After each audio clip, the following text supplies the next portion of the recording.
امشب در 24 واکنش‌های گسترده به لایحه جنجالی استرداد محکومان بین ایران و بلژیک. وزیر دادگستری بلژیک و خانواده اولیویه وان د کاستیل در بازداشت بودن او را تایید کردند. رأیگیری پارلمان به تأخیر افتاده. حضور بی‌ثمر ایران در مذاکرات دوحه. رابرت مالی میگه مشخص نیست چرا ایرانی‌ها به دوحه اومده بودند. دیدار رهبران فرانسه و اسرائیل در کاخ الیزه. مکرون به لاپید گفته باید ایران رو به خودش بیاریم. و دشمنان و رقبا در حیات خلوت آمریکا. مانور نظامی مشترک ایران، روسیه و چین در ونزوئلا. از واشنگتن دی سی این 24 است با فرداد فرحزاد. سلام به شما. افشای خبر در بازداشت بودن اولیویه وان د کاستیل، شهروند بلژیکی در ایران، دیشب در همین برنامه موجی از واکنش‌ها رو به همراه داشته. حالا وزیر دادگستری بلژیک هم خبر بازداشت شهروند بلژیکی رو تایید کرده و خانواده آقای وان د کاستیل هم بیانیه‌ای صادر کردند. در بیانیه خانواده او گفته شده که او از 24 فوریه یعنی 5 اسفند بازداشت شده و از اون موقع در انزوای کامل به سر میبره. خانواده‌اش فقط یک بار تونسته با او تماس بگیره و وکیلی هم با او در تماس نیست. در ادامه همین بیانیه اومده که وضعیت رژیم غذایی او باعث شده وزن زیادی از دست بده و از زمان دستگیری دچار مشکلات سلامتی شده. همزمان پارلمان بلژیک بررسی لایحه جنجالی تبادل محکومان با ایران رو صبح سه‌شنبه شروع کرده بود. به خاطر طولانی شدن جلسه و سوالات باقی مونده ادامه بررسی این لایحه رو به فردا موکول کرده.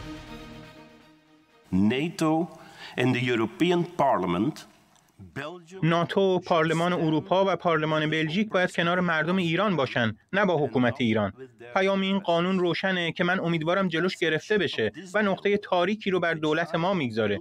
این دقیقاً یک پیام منفی به مردم ایرانه که جونشون رو در ماه‌های گذشته و در خیابان‌ها به خطر انداختند برای مبارزه با حکومت و رسیدن به دموکراسی.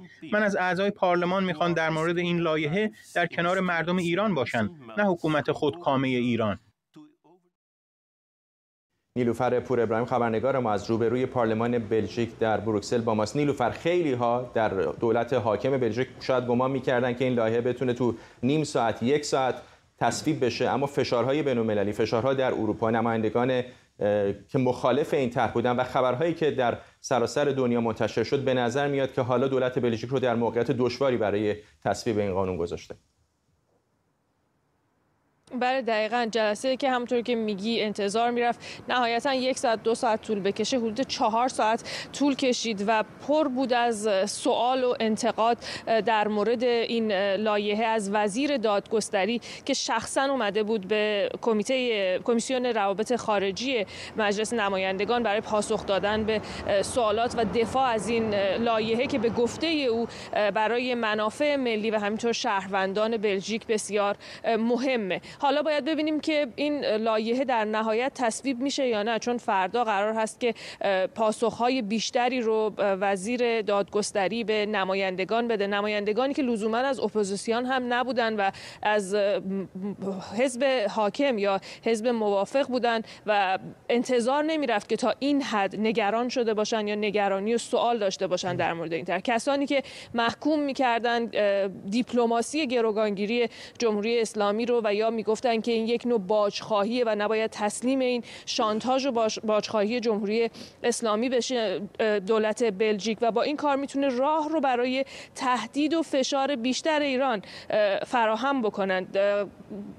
لایحه‌ای که اونطور که وزیر دادگستری بلژیک در موردش توضیح داد، حتی کشور ایران رو ملزم نمیکنه به اینکه مجازاتی که محکوم براش تعیین شده رو انجام بده. یعنی چه حالا بلژیک چه ایران میتونن محکوم رو شامل عفو یا تخفیف مجازات یا حتی آزادی قرار بدن، چیزی که با انتقاد بسیار زیاد نمایندگان اینجا در بروکسل روبرو شد. نیلوفر، تو در چند قدمی قلب تصمیم گیری بلژیک هستی. میدونم که با بعضی از قانونگذاران هم صحبت کردی. با توجه به این تحولاتی که در این 1-2 روز اخیر اتفاق افتاده، چقدر این تصویر الان وجود داره که ممکنه تصویب این قانون اصلا عملی نباشه؟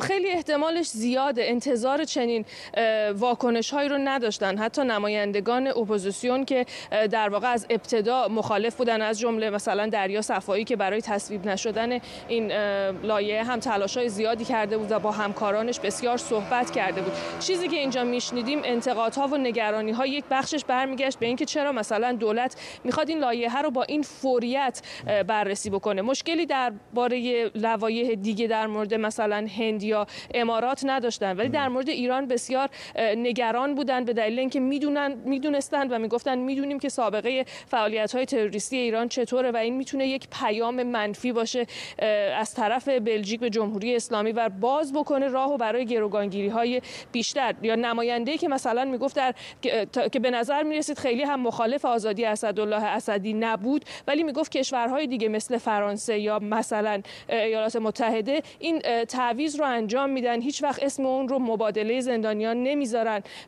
زندانیان رو آزاد میکنن ولی براش قانون تصویب نمیکنن. یعنی اون رو یک کار غیر قانونی رو قانونی نمیان بکنن که بشه بابی برای اتفاقات بعدی، برای اینکه ایران بعداً هم بتونه شهروندان اروپایی رو در خاک ایران گروگان بگیره. این موضوع چیزی بود که اونها رو نگران میکرد. مثلا در پاسخ وزیر دادگستری میگفت فعلا جان شهروند ما در ایران در خطر. این چیزیه که سیستم امنیتی بلژیک هم بهش گفت این فقط حرف من نیست و اونها مشورت کردن با سیستم امنیتی این کشور برای تصویب این قانون و به گفته اونها تصویب این قانون ضروریه. ولی مشخص نیست هنوز واقعا چقدر وزیر دادگستری میتونه توی گفتگوهای عمیق‌تر در مورد موضوعی که نمایندگان میگن بسیار پیچیده است و اخلاقی بتونه اونها رو راضی بکنه، چون میگن اینجا جان شهروندان در واقع بلژیکی یا اروپایی در خطر و باید به این موضوع هم فکر کرد و این رو مد نظر قرار داد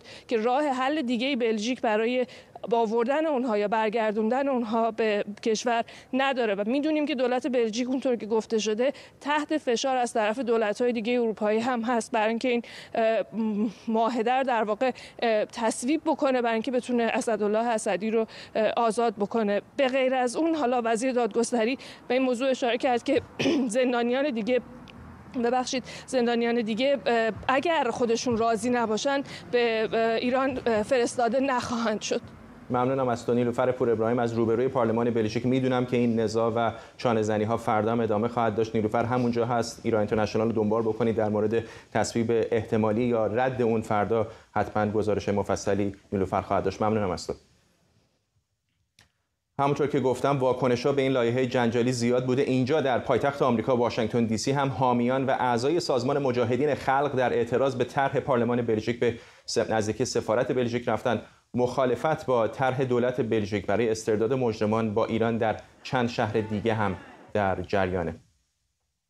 همکارم آرش علایی از محل یکی از این تجمع‌ها از روبروی سفارت بلژیک اینجا در پایتخت آمریکا واشنگتن دی سی به ما خواهد پیوست تا لحظاتی دیگر. آرش، به هر حال این پرونده به شکل مستقیمی به یک جورهایی به سازمان مجاهدین خلق متصل شده و طبیعی هست که شاید اونها بیش از هر گروه دیگری به احتمال استرداد آقای اسدی اعتراض داشته باشند. درست الان هم که ما در تقاطع خیابون در واقع ورمانت و کی هستیم، جایی که سفارت بلژیک قرار داره. پشت سر من همونجور که می‌بینید تعدادی از ایرانیان عضو سازمان مجاهدین خلق صف کشیدند از صبح امروز در مقابل سفارت بلژیک شروع به تظاهرات کردن. قرار است که فعلا تا مدت نامعلومی از ساعت 10 صبح تا ساعت 6 بعد از ظهر بیاد اینجا جلوی سفارت بلژیک. به دو زبان فارسی و انگلیسی پیام‌هایی دارن پخش میکنن برای مردم که متوجه شن که قضیه از چه قرار است و همونجوری که میبینید پشت سر من به طور منظم در حال شعار دادن هستند و سعی میکنن توجه رو جلب کنن.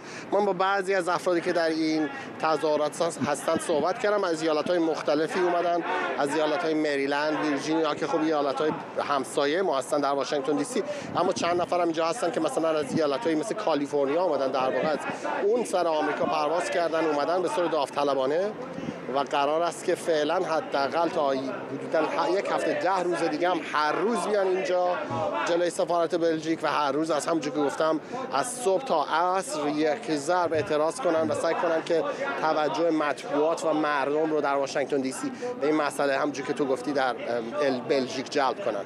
ممنونم از فارش علایی از محل این تجمع در روبروی سفارت بلژیک اینجا در واشنگتن دی سی با ما. همونطور که بهتون گفتم این موضوع طبیعتاً برای مجاهدین بسیار مهم هست، چون دلیلی که اسدالله اسدی دیپلمات ایرانی در بلژیک به 20 سال زندان محکوم شده اتهام او برای تلاش برای بمبگذاری در تجمع اعضای مجاهدین خلق بوده در پاریس. سازمان عفو بین‌الملل هم در واکنش به لایحه دولت بلژیک برای مبادله محکومان با ایران بیانیه منتشر کرده. عفو بین‌الملل گفته قانونگذاران بلژیکی باید فوراً اطمینان حاصل کنند که لایحه‌ای که معاهده دو جانبه بین ایران و بلژیک رو تصویب می‌کنه کاملاً با تعهدات بلژیک بر اساس قوانین بین‌الملل حقوق بشر مطابقت داشته باشه.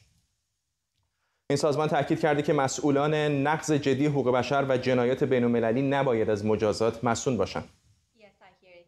رها بحرینی، حقوقدان و پژوهشگر عفو بین‌الملل در امور ایران از لندن با ماست. خانم بحرینی، خیلی اوقات که با شما مصاحبه می‌کنیم وقتی موضوع مربوط به ایران میشه میدونیم که مقامات جمهوری اسلامی گوش شنوایی در مورد عفو بین‌الملل ندارن. در مورد کشورهای دموکراتیک مثل همین بلژیک که الان پرونده اینقدر جنجالی شده چقدر امید دارید که بیانیه شما خریداری داشته باشه در بروکسل؟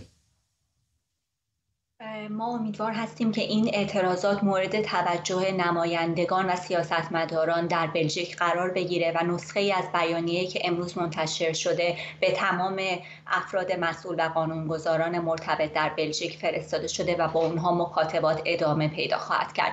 نگرانی اصلی عفو بین‌الملل که در این بیانیه به اون پرداخته شده اینه که در حال حاضر این لایحه در شکل فعلیش موجبات مصونیت عاملان و آمران جرایم بین‌المللی و نقض حقوق بشر رو که از عوامل حکومتی در ایران هستن میتونه فراهم بکنه و ما از قانونگذاران در بلژیک درخواست کردیم که مطابقت این قانون رو با تعهدات حقوق بشری بلژیک تضمین بکنن و برای جلوگیری از فراهم کردن زمینه مصونیت برای عاملان و آمران جرایم بین‌المللی و نقض حقوق بشر تدابیر قضایی رو در این لایحه بگنجونن و اقدامات قانونی لازم دیگر رو هم اتخاذ بکنن. در این بیانیه عفو بین‌الملل یادآوری کرده که یک خطر جدی وجود داره که مدافعان حقوق بشر، روزنامه‌نگاران ایرانی و مخالفان و دگراندیشان سیاسی ایرانی در خارج از مرزهای ایران با تهدیدها و حملات بیشتری از سوی ماموران امنیتی و اطلاعاتی مقامات جمهوری اسلامی ایران روبرو بشن اگر جامعه بین‌المللی از جمله بلژیک و دولت‌های اروپایی اقدامات لازم رو برای برخورد با این نقض حقوق بشر و اقدامات غیرقانونی فرامرزی اتخاذ نکنن و زمینه پاسخگویی کامل عاملان و آمران چنین اعمالی رو فراهم نکنن. دولت بلژیک همچون همه دولت‌ها در جهان وظیفه داره که از حق آزادی بیان و از حق آزادی تجمعات مسالمت‌آمیز حفاظت بکنه، از دگراندیشان، روزنامه‌نگاران و مدافعان حقوق بشر از جمله ایرانیانی که از این حقوق استفاده می‌کنن حفاظت کنه در مقابل تهدیدها و اگر افراد قربانی چنین حملاتی میشن باید حق دسترسی به عدالت داشته باشن و عاملان مورد مسئولیت قرار نگیرن. اینها تعهدات حقوق بشری که در حال حاضر در خصوصشون نگرانی وجود داره و ما امیدواریم که مقامات بلژیکی و قانونگذاران بلژیک طی روزهای پیش رو این تعهدات رو مد نظر قرار بدن و لایحه رو مطابق بکنند با این تعهدات حقوق بشری. گمان می‌کنم بروکسل از این بابت که نه تنها پایتخت بلژیکی بلکه به شکلی پایتخت اتحادیه اروپا هم به حساب میاد اهمیت بیشتری داره در این زمینه. آیا میدونم که همین امروز این بیانیه رو صادر کردید، اما آیا واکنشی نشون دادن، پاسخی به شما دادن تا حالا؟ در حال حاضر ما واکنش مستقیمی نگرفتیم، ولی من از این فرصت مایلم استفاده بکنم و به این موضوع هم اشاره بکنم که علاوه بر هشدار دادن در خصوص اعطای مسئولیت، عفو بین‌الملل مجددا به مسئله جرم گروگانگیری و دیپلماسی گروگانگیری هم پرداخته و به بلژیک و همینطور سوئد و دولت‌های اروپایی یادآوری کرده که باید این شواهدی که نشون میده دو تابعیتی‌ها و افراد خارجی مورد جرم بین‌المللی گروگانگیری قرار گرفتن و تحت بررسی قرار بدن و یک سازوکار تحقیقاتی رو تأسیس بکنن برای اینکه پرونده تمام افراد دو تابعیتی مورد بررسی قرار بگیره تا تشخیص داده بشه که آیا بازداشت خودسرانه اونها مشروط به درخواست‌هایی شده که در واقع بر اساس اون بشه نتیجه گیری کرد که جرم بین‌المللی گروگانگیری صورت گرفته و در این صورت کسانی که دست دارن در ارتکاب این جرم باید شناسایی بشن، برای اونها حکم جلب صادر بشه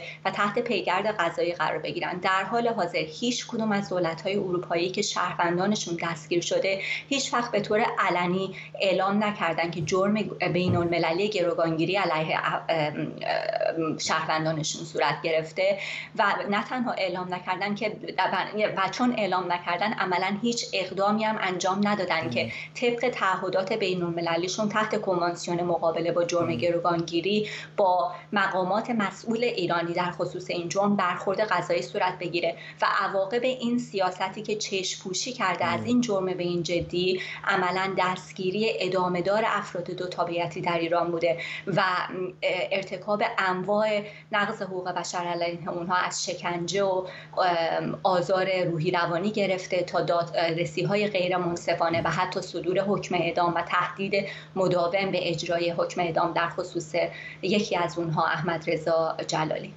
خانم بهرینی، دیدم که اتفاقاً بیانیه شما مفصل بود، فقط مربوط به همین موضوع بلژیک نبود، به همین آقای جلالی اشاره کردید، به روح الله زم اشاره کردید، به تهدیدی که علیه روزنامه‌نگاران ایرانی از جمله بخش فارسی BBC بوده اشاره کردید. میخوام اینو ازتون بپرسم که چقدر فکر میکنید که بیانیه‌های این چنینی میتونه تأثیر بذاره در قانونگذاران اتحادیه اروپا؟ وقتی که حرف از گروگانگیری مثلا میزنید، یک موقع هستش که با دزدان دریایی سومالی دارن برخورد میکنن، اونها دولت مستقر نیستن، اما در مورد جمهوری اسلامی به نظر میاد که بسیاری از قانونگذاران اروپایی این تصور رو دارند که چون دولتی مستقر هست، بنابراین وقتی کسی رو بازداشت و زندانی میکنه، بنابراین این حق حاکمیتی رو داره و اون رو به حالت گروگانگیری نمیبینن. آیا اینطور که تصویرش رو دارم توصیف میکنم درسته؟ بیانیه‌های این چنینی از این جهت بسیار مهم هستند که یک بر اساس قوانین بین‌المللی و تعهدات حقوق بشری کشورها تنظیم میشن و بنابراین راهکارها و توصیه‌های مشخصی رو در مقابل کشورها قرار میدن و اونها رو زیر فشار افکار عمومی هم قرار میدن که به این نقض حقوق بشر پاسخگو باشن و رویه خودشون رو تغییر بدن، به خصوص در خصوص کشورهایی که به هر حال رویه های قانونگذاری و قضایی در اونها از شفافیت برخورداره و متعهد به مشارکت عمومی و اصول دموکراسی هستند. این نوع سندها اهمیت بالاتری هم داره و بنابراین به عنوان مدافعان حقوق بشر ما وظیفه خودمون میدونیم که این تحلیل ها رو در چارچوب قوانین بین المللی تنظیم بکنیم و به مقامات بلژیکی مثلا در این مورد یادآوری بکنیم که این رویه‌ای که در پیش گرفتن با چه اصولی میتونه در تضاد باشه و اونها باید چه اقداماتی رو انجام بدن تا تعهد خودشون به اصول حقوق بشری رو تضمین بکنن. بنابراین به عنوان سازمان‌های حقوق بشری مهمترین راهکار همین پیگیری‌های حقوقی و همینطور ایجاد فشار در عرصه عمومی برای پاسخگو کردن دولت‌ها و سیاستمداران. ممنونم از شما. رها بهرینی، حقوقدان و پژوهشگر عفو بین‌الملل در امور ایران از لندن با ما. رابرت مالی، نماینده ویژه آمریکا در امور ایران، به شبکه NPR گفته مذاکرات ایران و کشورهای اروپایی در دوحه قطر یک فرصت هدر رفته بود و اساساً مشخص نیست که چرا ایرانی‌ها به دوحه اومده بودند. او گفته امیدوار بوده که طرف ایرانی چیزی برای ارائه داشته باشند، اما چنین اتفاقی نیفتاده. ایران طرفهای اروپایی و آمریکا رو بعد از 4 ماه توقف مذاکرات هسته‌ای چهارشنبه پیش یعنی 8 تیر در دوحه قطر ملاقات کرد و مذاکرات را از سر گرفتن. حالا مالی گفته اتحادیه اروپا طرح‌های دقیقی روی میز گذاشته بود و آمریکا هم آماده پذیرش بود، اما طرف ایرانی پاسخ مثبت نداد. در هفته‌ها و ماه‌های گذشته ایران به جای انجام تعهداتش مدام سعی کرده کشورهای دیگر رو دور بزنه و خواسته‌های فرابرجام. گفتگوهای احیای برجام فقط درباره مسئله هسته‌ای ایران، نه مسائل دیگه. پرداختن به مسائل دیگه نشان از عدم جدیت ایران داره. این چیزیه که ما در دوحه دیدیم. ما خیلی ناامیدیم که ایران در دوحه پاسخ مثبتی به انتظارهای جامعه جهانی نداد. آنچه شنیدید پاسخهای نت پرایس بود، سخنگوی وزارت خارجه آمریکا، که همین دقایق پیش به همکارم سمیرا قرایی داده بود. همکارم کیان امانی از استودیوی ما در همینجا واشنگتن دی سی به ما پیوسته. کیان، میدونم که سمیرا سوالهای دیگری هم از او پرسید، هنوز در همون سالن صحبت با سخنگوی وزارت خارجه است و این فرصت رو نداریم که خودش رو داشته باشیم، اما تو بگو که چه گفت. من حرفای سمیرا و نت پرایس رو بخشیش رو گوش دادم. اول این رو بگم که جلسه مطبوعاتی امروز نت پرایس با سوالهایی درباره خبرنگار فلسطینی که در درگیری‌های اخیر کشته شد، شیرین ابوعاقله، با او شروع شد. سوالهای متعددی درباره‌اش شد و اینکه آمریکا از این به بعد میخواد چه موضعی رو داشته باشه و چه اتفاقی اونجا خواهد افتاد. بعدش سوالهای پرسیده شد درباره تیراندازی در آمریکا. میدونیم که توی روزهای گذشته تیراندازی متعددی در آمریکا اتفاق افتاده. بدترینش در شیکاگو بود که دیروز اتفاق افتاد، 6 نفر کشته شدن. و همینطور درباره یک بسکتبالیست آمریکایی که الان مدت زیادی در روسیه در زندان به سر میبره، دارن محاکمش میکنن و از بایدن خواسته که کمک بکنه به شرایطش و او رو نجات بدن از روسیه. بعد از این سوالها نوبت سمیرا شد. او چندین سوال کرد از نت پرایس. با این شروع کرد که موضع دولت آمریکا چه هست درباره این طرحی که پارلمان بلژیک الان داره پیش میبره برای استرداد زندانیان بین ایران و کشورهای اروپایی. برخی کشورهای اروپایی.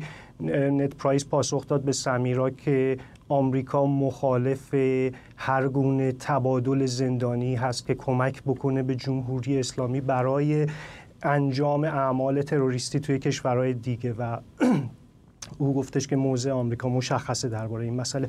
سوال بعدی سمیرا از نت پرایس درباره مذاکرات قطر بودش که بخشیش رو شنیدیم با هم. آقای نت پرایس گفتش که ما خیلی ناامید هستیم. ما فکر می‌کردیم که داریم میریم قطر که در واقع توافق احیای برجام رو امضا بکنیم، ولی در اونجا ما متوجه شدیم که ایران با دو مسئله فرابرجامی اومده. اولیش رو که ماهاست میدونیم دربارش گفتگو میکنن. ایران از آمریکا خواسته که سپاه پاسداران و فهرست گروه‌های تروریستی آمریکا خارج بکنه که آمریکا باش بارها مخالفت کرده و گفته این کارو نمی‌کنم. مسئله دیگه این بود که نت پرایس گفت ایران در دوحه از آمریکایی‌ها، البته با واسطه، میدونیم که گفتگوها غیر مستقیم بوده و اروپایی‌ها، آقای مورا واسطه این گفتگوها بوده. گفتش که آقای مورا به ما گفته ایران میخواد که ما بهشون تضمین بدیم در دولت بعدی، هر دولتی که در آمریکا روی کار باشه، اونها از توافق خارج نخواهند شد و گفتش که ما نمیتونیم که یک همچین تعهدی به ایران بدیم. هر دولتی بر اساس مسائل خودش تصمیم میگیره. ما این تعهد رو نمیتونیم به ایران بدیم و او گفتش که ما این مذاکرات فعلا متوقف شده. گفتگوهایی به نظر میاد که وجود داره بین ایران و اتحادیه اروپا و همینطور اتحادیه اروپا و آمریکا برای ادامه این مذاکرات غیر مستقیم، اما هنوزم نتیجهش مشخص نیست. ممنونم از تو. همکارم کیان امانی از استودیو ما اینجا در واشنگتن. مالی در همین مسابقه که بهتون گفتم در NPR گفته ایران داره به تجهیزات لازم برای بمب اتمی هم نزدیکتر میشه و این وضعیت اگر به گفته او همین ترتیب پیش بره به موقعیت بسیار خطرناکی میرسیم که رسیدن به اون واقعا ضرورتی نداشته. سعید قاسمی نژاد مشاور ارشد در بنیاد دفاع از دموکراسی ها از نیویورک با ماست. آقای قاسمی نژاد، خیلی ها میگن که آقای رابرت مالی بسیار نرم با مقامات ایرانی برخورد میکنه. فارغ از اینکه این درست باشه چنین تحلیلی یا نه، ولی حتی به نظر میاد که او هم از این روند مذاکرات با ایران کلافه شده. فکر میکنید این دیگه پایان چانه‌زنی ها با تهرانه؟ من تصور نمی کنم. ببینید ایشون میگه که ما نمیدونیم جمهوری اسلامی اگه نمیخواست قبول بکنه به دوحه اومده.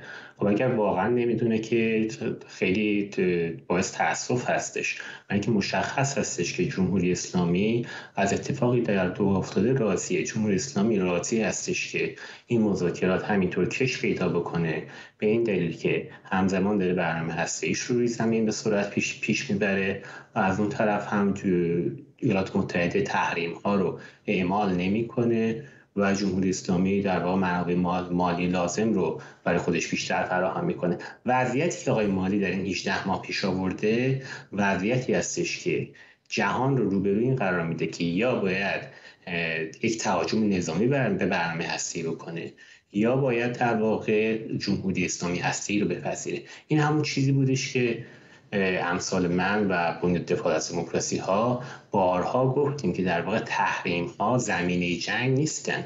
تحریم ها عاملی هستند برای جلوگیری از درگیری نظامی و دوستان آقای مالی ما رو متهم کرد به جنگ طلبی، در حالی که امروز بگم من مشخص هستش که امثال ما در واقع فعالین ضد جنگ واقعی بودیم و جنگ طلب‌های واقعی کسانی بودن که کار رو به جای رسوندن که جمهوری اسلامی الان در آستانه دستیابی به سلاح هسته‌ای باشه. و با این دو گزینه‌ای که خودتون بهش اشاره کردید گمان می‌کنید به کدام نزدیک‌تر هستیم الان؟ ببینید آقای خامنه‌ای الان دو تا گزینه پیش روی خودش می‌بینه. یکی این هستش که به همین برجام دویی که اینها بهش پیشنهاد می‌کنن که در واقع این هستش که شما بیا پول‌ها رو الان بگیر و در آینده مثلا 5 سال بعد 10 سال بعد که این محدودیت ها برداشته میشه، خب ایشون میتونه به راحتی بمب بسازه. گزینه دوم که آقای خامنه‌ای پیش روی خودش میبینه این هستش که همین الان سلاح هسته‌ای رو بسازه یا خودش رو در آستانه هسته‌ای شدن قرار بده و بعد بیاد از اون موضوع مذاکره بکنه با جهان. دلیل این که آقای خامنه‌ای من فکر می‌کنم این گزینه دوم روز به روز براش اهمیت بیشتری پیدا می‌کنه، قابل قبول‌تر میشه. چرا؟ برای اینکه دولت بایدن نه تحریم‌ها رو اعمال می‌کنه، اون یک ابزار فشار بر جمهوری اسلامی بود، نه گزینه نظامی واقعی روی میزش هست. این تصور خامنه‌ای هست و من فکر می‌کنم تصور درستی هم هستش. و به این دلیل خب آقای خامنه‌ای میگه که خب اگر که فشاری روی من نیست، من برای چی عقب بشینم؟ آقای قاسمی نژاد، فشار ممکنه از واشنگتن اونقدرها دست کم فعلا وجود نداشته باشه، اما من میدونم شما هم میدونید از سمت اسرائیل وجود داره، از سمت بعضی از کشورهای عرب منطقه هم وجود داره، حالا با سر و صدای کمتر در مقایسه با اسرائیلی ها. اون رو چطور فکر میکنید جمهوری اسلامی باش معامله خواهد کرد؟ اصلا دلیل این که جمهوری اسلامی مذاکرات رو انقدر کش میده، دلیل اصلیش این هستش که در واقع همون بحث حمله نظامی احتمالی اسرائیل هستش و با کش دادن این مذاکرات ما میدونیم در خود اسرائیل هم به هر حال گروهی هستن که مخالف این هستن. از اون طرف هم ایالات متحده وقتی که مذاکره داره میکنه فشار شدید میاره به اسرائیل برای اینکه به سمت یک تهاجم نظامی نره. از طرف دیگه اسرائیل درست هستش که توانایی نظامی زیادی داره، اما توانایی نظامی اسرائیل در اون حدی نیستش که مطمئن باشه که در صورت یک حمله اون حمله میتونه موفق باشه. اون توانایی نظامی رو تنها ایالات متحده داره. اما تنها عامل بازدارنده‌ای که فعلا وجود داره جلوی روی خامنه‌ای همین حمله احتمالی به تأسیس هسته‌ای هستش. کاری که دولت بایدن باید بکنه این هستش که این آقای مالی رو بذاره کنار، کسی رو بیاره جاش که سفت و سخت باشه علیه جمهوری اسلامی، تحریم ها رو برگردونه و بازدارندگی نظامی رو هم احیا بکنه. اما آقای قاسمی نژاد، اگر اسرائیل چنین اقدامی بکنه و این سوال بزرگی هست، ایالات متحده به طور سنتی بزرگترین حامی کشور هست، ناچار خواهد بود که اونها مداخله کنن، اینطور نیست؟ من مطمئن نیستم. ببین مثلا در بحث حمله‌ای که به سوریه هم کردن، خب ایالات متحده که کار خاصی نکردش، یا حتی در بحث حمله که به تأسیس عراق کردن و خصوصا الان در این دولت بایدن هم من مطمئن نیستم که چه واکنشی بخواد نشون بده. اون چیزی که فعلا متای حد زیادی مطمئن هستیم این هستش که دولت فعلی آمریکا فشار میاره روی دولت اسرائیل برای اینکه چنین کاری رو فعلا نکنه. ممنونم از شما. سعید قاسمی نژاد، مشاور ارشد در بنیاد دفاع از دموکراسی از نیویورک با ما. حرف از اسرائیل شد. یائیر لاپید نخست وزیر جدید این کشور در دیدار با امانوئل مکرون رئیس جمهوری فرانسه گفته اقدامات جمهوری اسلامی باعث ایجاد یک مسابقه تسلیحاتی در خاورمیانه میشه که صلح جهانی رو به گفته او تهدید میکنه. رئیس جمهوری فرانسه هم از امتناع ایران برای امضای توافق احیای برجام ابراز تأسف کرده. مکرون در مراسم استقبال از لاپید در کاخ الیزه گفت باید ایران رو به خودش بیاریم.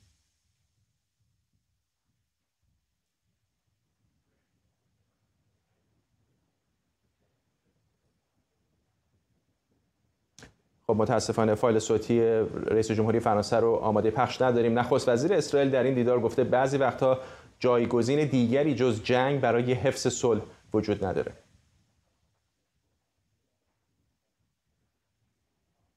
حدس میزنم احتمالاً فایل صوتی نخست وزیر جدید اسرائیل رو هم برای پخش نداریم. همطور که حدس میزدم همینطور هست. مکرون و لاپید در این دیدار تاکید کردند که فرانسه و اسرائیل دارای یک رابطه استثنایی و مصممند که جمهوری اسلامی به سلاح هسته‌ای دست پیدا نکنه. جیسون برادسکی مدیر سیاست اتحاد علیه ایران هسته‌ای از نیویورک با ماست. آقای برادسکی، خیلی ها دارن حرف از این میزنن که مذاکرات به بنبست کامل رسیده. حتی آقای مالی هم که بسیاری میگفتن کم و بیش با ایران ملایم و نرم برخورد کرده، به نظر میاد که کلافه هست. همین کمی پیشتر سخنگوی وزارت خارجه آمریکا به همکارم سمیرا قرایی گفت که فعلا مذاکره دیگری فعلا در تقویم دولت آمریکا وجود نداره. فکر میکنید بازی به پایان رسیده و مذاکرات تمام شده؟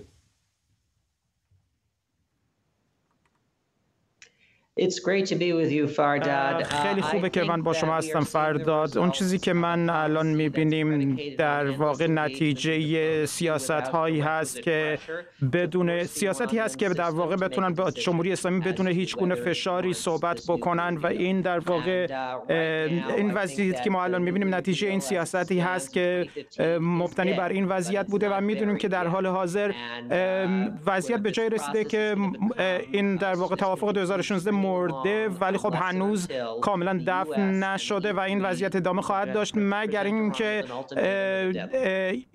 ایالات متحده و اروپا یک راه حل دیگه رو بتونن ارائه بدن. که بشه متصور شد یا ایالات متحده یا ایران از سر موازهشون پایین میان.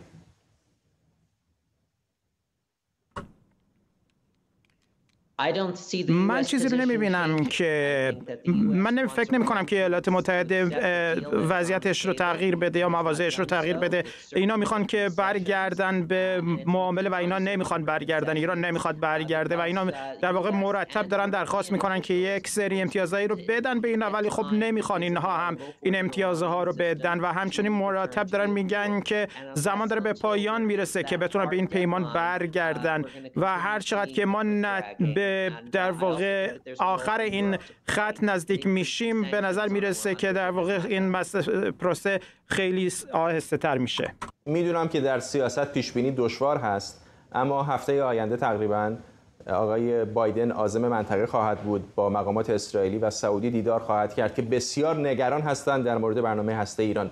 فکر میکنید که سعودی ها و اسرائیلی ها به دولت بایدن چه خواهند گفت؟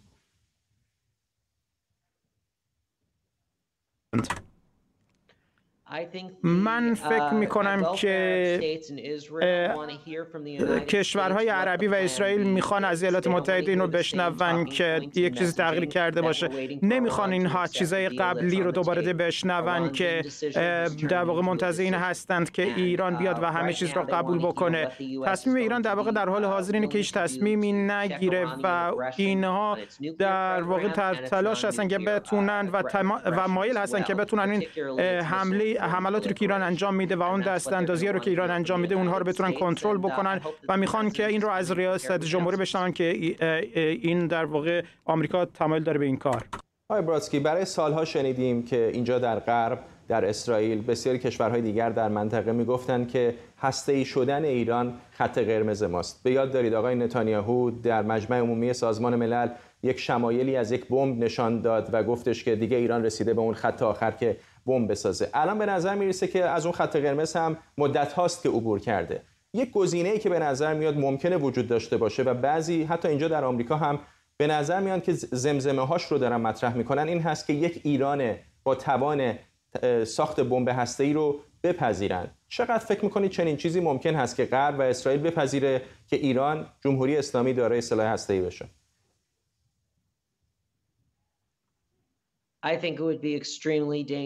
من فکر می‌کنم خیلی خطرناک خواهد بود که همچین چیزی اتفاق بیفته. من فکر نمی‌کنم که ایالات متحده همچین چیزی رو بپذیره. حالا به اسرائیلی‌ها دیگه بدتر. من فکر نمی‌کنم که اینها بتونن این رو قبول بکنن، چرا که در واقع این یک تهدید موجودیت خواهد بود برای اسرائیل و تهدید جدی خواهد بود و من فکر نمی‌کنم که اینها بتونن این رو قبول بکنن و این تهدید رو بتونن قبول بکنن در همسایگیشون و فکر نمی‌کنم که به سمت این ایده برن. من فکر می‌کنم که اینها میخوان که یک در واقع معامله بهتری رو با ایرانی‌ها داشته باشن ایالات متحده و به همین دلیل فکر نمی‌کنم که اینها بتونن به اون در واقع وضعیت قبلی برگردن. من فکر نمی‌کنم که اینها این چارچوب زمانی رو که در 2013 بر بنیان گذاشتن فکر نکنم که بتونن به اون چارچوب زمانی قبلی برگردن و در نهایت اینها باید فشار بیشتری روی ایران بذارن و در واقع اروپایی‌ها هم باید در این زمینه بسیار همکاری بکنن و باید در واقع یک سری سانکشن های خیلی بیشتری روی ایران بذارن. ممنونم از شما. جیسون برادسکی، مدیر سیاست اتحاد علیه ایران هسته‌ای از نیویورک با ما. مرکز یک جامعه آزاد امن خبر داده که قرار حدود یک ماه دیگه یک مانور نظامی گسترده در آمریکای لاتین با میزبانی ونزوئلا و مشارکت ایران، چین و روسیه برگزار بشه. جزئیات چندانی از این مانور نظامی منتشر نشده، اما گفته شده قراره به همراه 10 کشور دیگه تجهیزات نظامی این کشورها به نیمکره غربی منتقل بشه.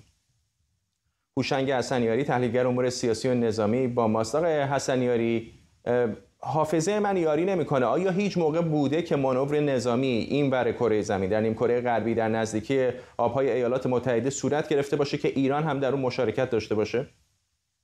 این اولین بار است که چنین امری صورت میگیره. اگر کسی دست بگیره در ماه آینده مسیحی، به یاد داریم که در سالهای 1960 میلادی زمانی که شوروی سعی میکرد که موشک‌هایی رو در کوبا به کار بگیره، ایالات متحده تهدید جدی کرد که وارد جنگ بشه و از اون زمان تا به امروز نه شوروی، نه روسیه، نه چین و نه جمهوری اسلامی و دیگر کشورهای دیگر توانسته بودند به چنین مانوری دست بزنن. بنابراین اولین بار خواهد بود که چنین امری صورت میگیره. بایستی دید که اساساً در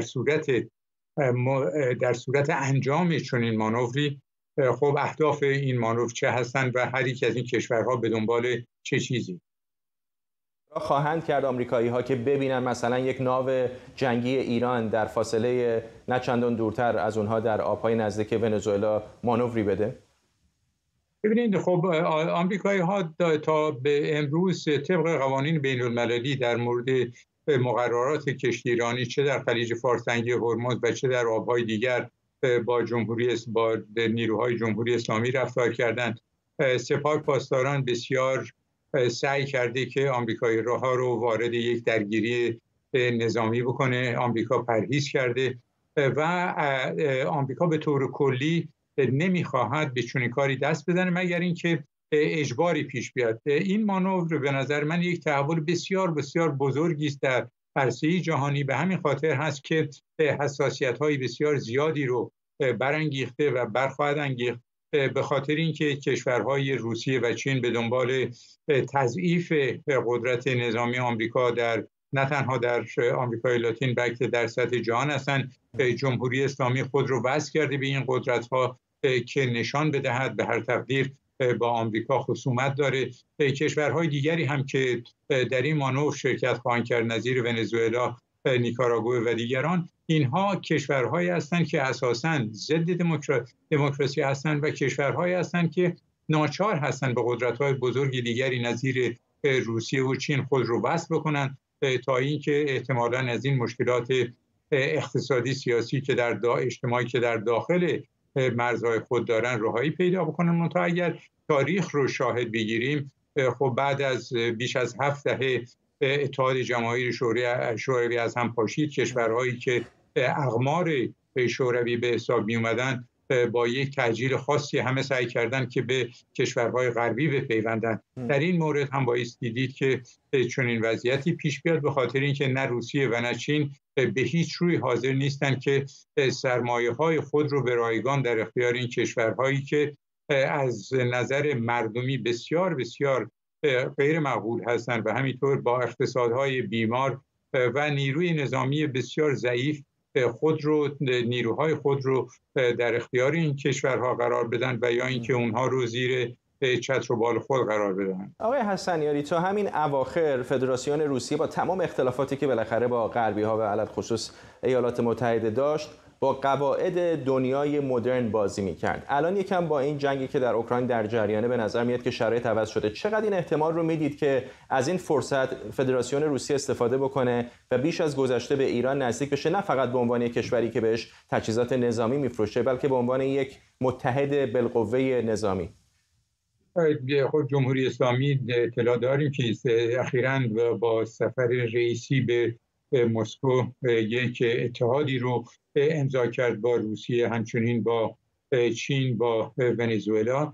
معناش این هست که جمهوری اسلامی سخت در تلاشی که از وضعیت انزوای بسیار شدید و به خصوص وضعیت اقتصادی کمرشکنی که خود بر ملت ایران تحمیل کرده بتواند یک مفری پیدا بکنه از طریق این کشورها. منتها همونطور که پیشتر اشاره کرد، کشورهای چین و روسیه به خصوص تنها هدفی که دارن از کشورهای نظیر جمهوری اسلامی، رژیم‌های نظیر جمهوری اسلامی استفاده بکنن برای توسعه حضور خود در مناطقی که تا به امروز حضور جدی نداشتن. به همین خاطر هست که می شود در این باره در مورد مانورهای نظامی که در گذشته بین روسیه، چین و جمهوری اسلامی در منطقه در شرق تنگه هرمز انجام شده اشاره کرد و همه اینها نشان دهنده این هستند که جمهوری اسلامی به خاطر ضدیتی که با آمریکا داره، ضدیتی که با کشورهای منطقه داره، به دنبال این هست که پای این قدرت‌های خارجی رو به منطقه بکشونه برای حفظ خود. و خب بایستی دید که در شرایط داخلی ایران، زمانی که مردم اینچنین ناراضی هستند از جمهوری اسلامی، این وصل شدن به قدرت‌های خارجی چقدر میتونه برای جمهوری اسلامی پنجره بگشایه برای تنفس بیشتر. ممنونم از شما هوشنگ حسنیاری، تحلیلگر امور سیاسی و نظامی. و به این ترتیب ما هم میرسیم به پایان 24 امشب. این برنامه رو کمی دیرتر میتونید در یوتیوب ایران اینترنشنال هم ببینید و چند ساعت بعد با زیرنویس فارسی و انگلیسی هم در دسترس شما خواهد بود. تا برنامه بعدی فردا، بدرود.